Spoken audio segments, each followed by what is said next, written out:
Hello there, welcome back to my channel. My name is Sherifat and I live in Nova Scotia in Canada. Today I'm in Bermuda, taking you through my Bermuda travel chronicles. You ready? You ready? Ready? Let's do this. Let me add that for this trip, I went all by myself. In over 12 years I've been married, this is my first time traveling out of the country by myself without any of my family members. It was something I did afraid.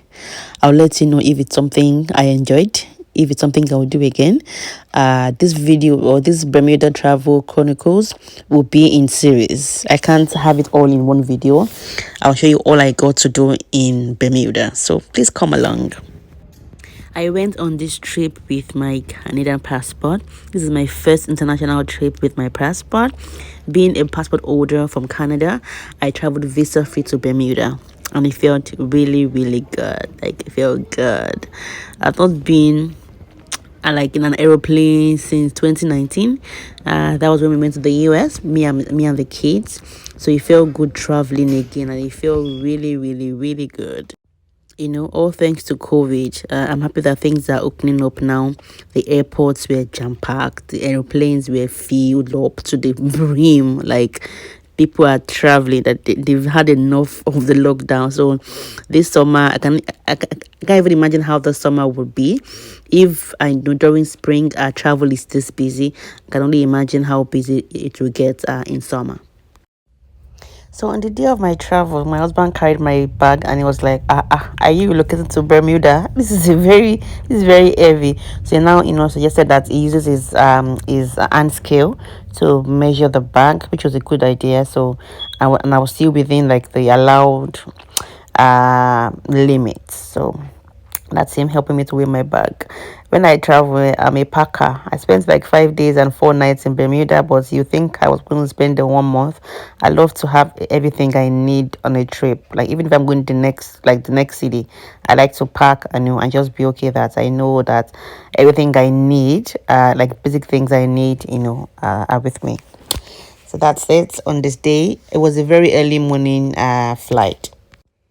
And since it was an early morning flight, we didn't plan to go with the kids. So plan was just to go with my husband, drop me off and just both of us. All of a sudden, my baby woke up, so we had to take her along with us. But my other kids were at home with my mom. So Fiza went with us to the airport. And it was fun.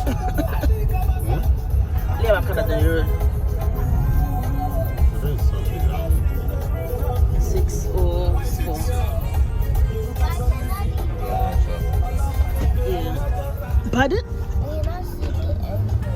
Cannot see the airport. Okay, that's the Raka.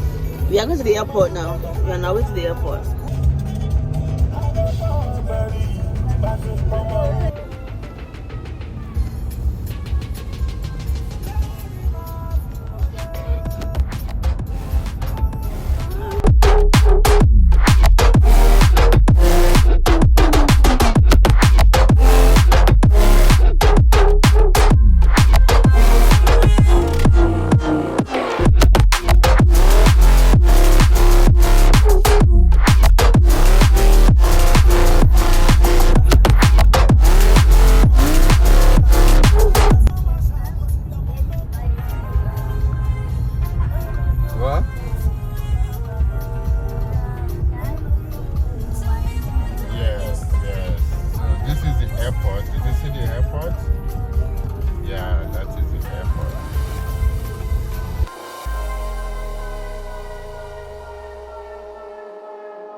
Yeah.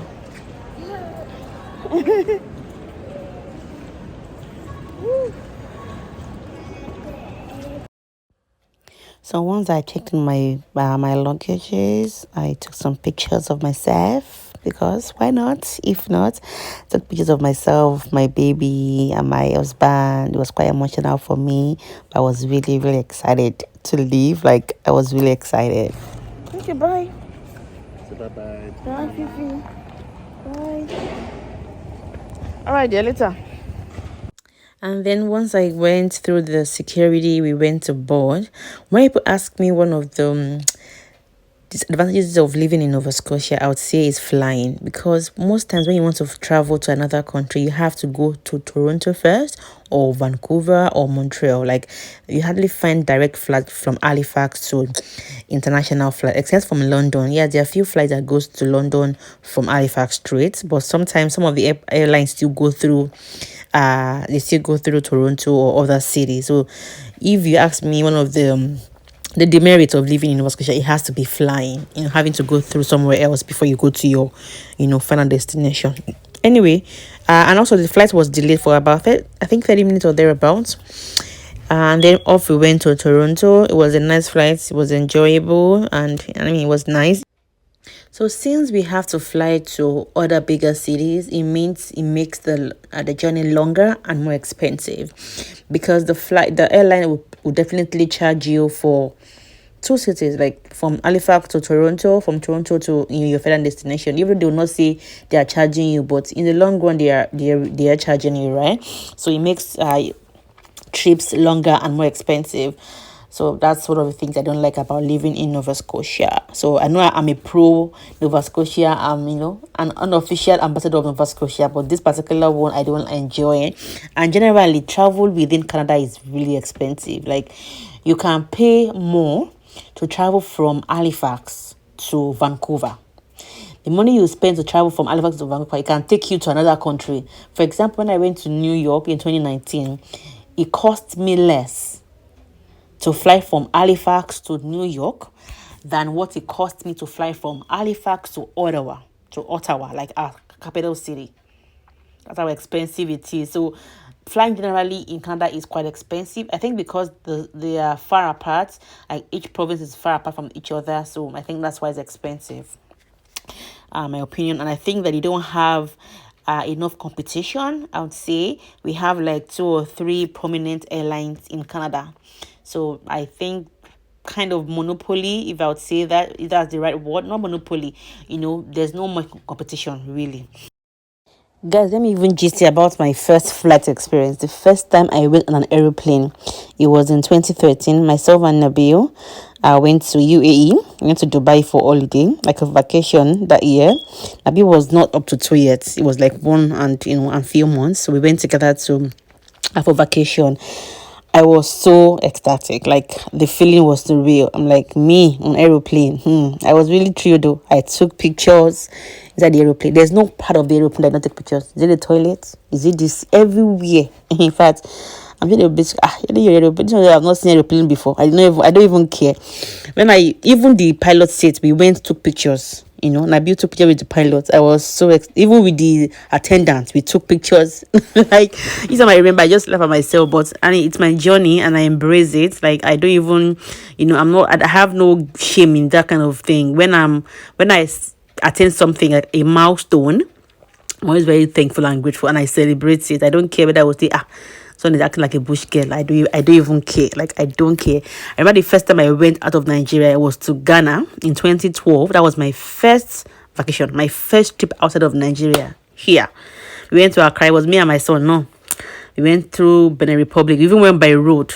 Went through Benin Republic, went to Togo, we stopped by, now went to Ghana. I was really, really like happy. Like, so each time I see myself, like, I'm always very grateful to God that alone, I'm thankful, Lord, this is me. So I embrace my journey. I celebrate myself for everything I attain. I give thanks to God. I'm just grateful for my journey, really. I mean, this thing could be small to somebody else, but for me, these are big deals. Now, when I attain things like this, I'm always grateful. I celebrate it. I take pictures, take videos, make memories. Anyway, let me continue with my Bermuda travel chronicles.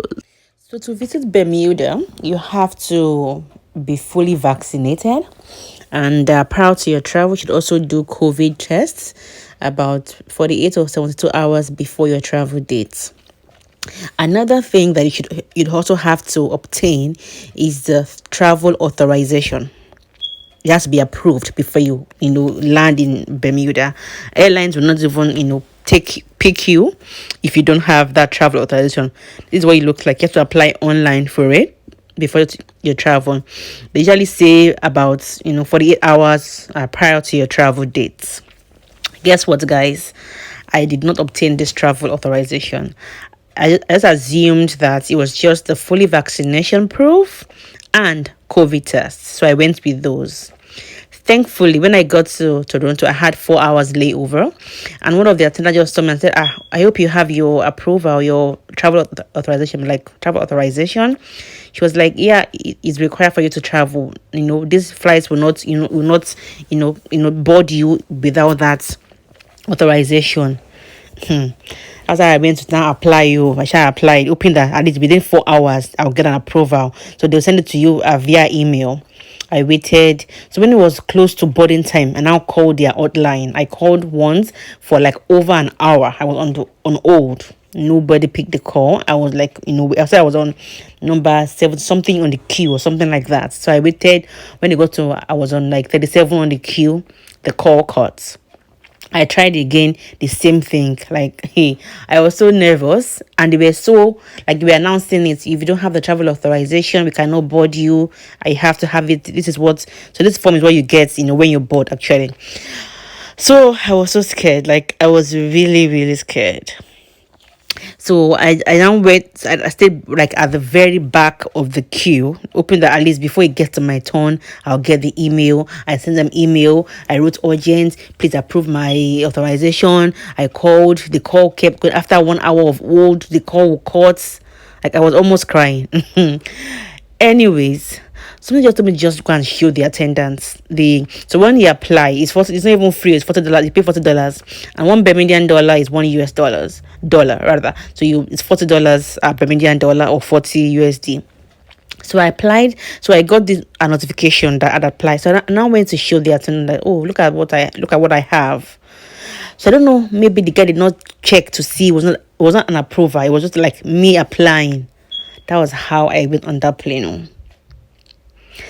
That was how I went on the plane. My aim was to go there and tell him, oh, I've applied, this is what I have, but he did not even ask me.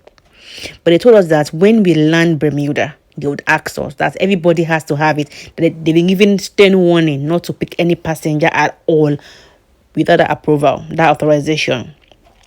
So my prayer was that they'll get my approval before we land. It's about almost 3 hours flight from Toronto. So at least before these 3 hours, at least I'll get something from them. And I applied. So when we boarded, it was about 3.5 hours. And at the time I boarded the plane. So when we got there, the first thing I looked for was Wi-Fi. And thankfully, I saw my approval. My approval came 14 minutes after I boarded the plane. The boarding started around, say, 1:40, and the flight took off by 2 p.m. So by 2:14 p.m. the approval came. So assuming the guy did not allow me to board, I would have missed that flight. I would have cried. Like, I would have cried or tears. They were announcing this flight is fully booked, and it was true. It was fully booked. It was so booked that they even had to check in our hand luggages. Like, it was full to the brim. That was my experience. So I said I should do this video and tell you, if you want to go to Bermuda, at least during this COVID time, it's a must that you must have that authorization. When we landed, at 4 different points, they asked for it. And when they ask for it, they'll not just see it. It has a barcode, so they will scan the barcode and they'll match it with your passport. So you cannot even if I'd not gotten the approval, there's no way I'd have scaled through that security in Bermuda. And they were saying that if you don't have it, it was so bad that they said that if you don't have it and you land, you could be repatriated. Like, not even that they'll tell you to go back, or they'll repatriate you and tell you that you've done a criminal offense. Like, in my mind, I was like, hey, my French people have not followed me to Bermuda. Like, I was so scared. Like, I was so nervous. Anyway, thankfully, I got my approval just when I landed. I was so happy. Anyway, so this is their airport. When we land, you go through security. There were 4 different points. It's a small airport though, but the security there is so tight. Like, I think because they know it's a small place, and it's like, it's like I would liken Bermuda to be like a luxurious product or service. It's not like for everybody. Like, they are that particular about their islands. An island, so it's not that they are begging you to come. You can see that they're people that they want to come in. You must have the right papers before you can come in. Like, you could sense that in their dealings. Anyway, so this is what I sent. That's the approval. That's what it looks like. It has the barcode right there. And this is their beautiful airport. It was during Easter. And I heard that during Easter they do like kites. They put kites up in the sky. So I don't know if that's why they have these kites in their airport or if it's a normal thing in their airport. But it was it was really beautiful to see. So they had different people checking the authorization, just that, and then the immigration people, the officers, will now check your travel document. So for me, they checked my Canadian passport. They asked me what I was coming to do. I told them it was for visits, and that was pretty much it. And this is their premier of Bermuda. I hear it's for the 2 years old, very young guy. It's a very small it's a very small island. Here it's about 60,000 people in the whole of the island. This is where our luggages were rather. Picture all of us here came from on the same plane. See all of us. See how many people there are. We're just on one plane, and then we took our bags. After we took our bags, we went through custom. So if you have things to declare, you declare. There's a particular queue for that. You declare if you have anything you want to declare. If not, you just go on the regular queue, and then you go outside. It's a small airport, like I said before. It was very, very quiet, very, no rush, nothing. It was just, laid back.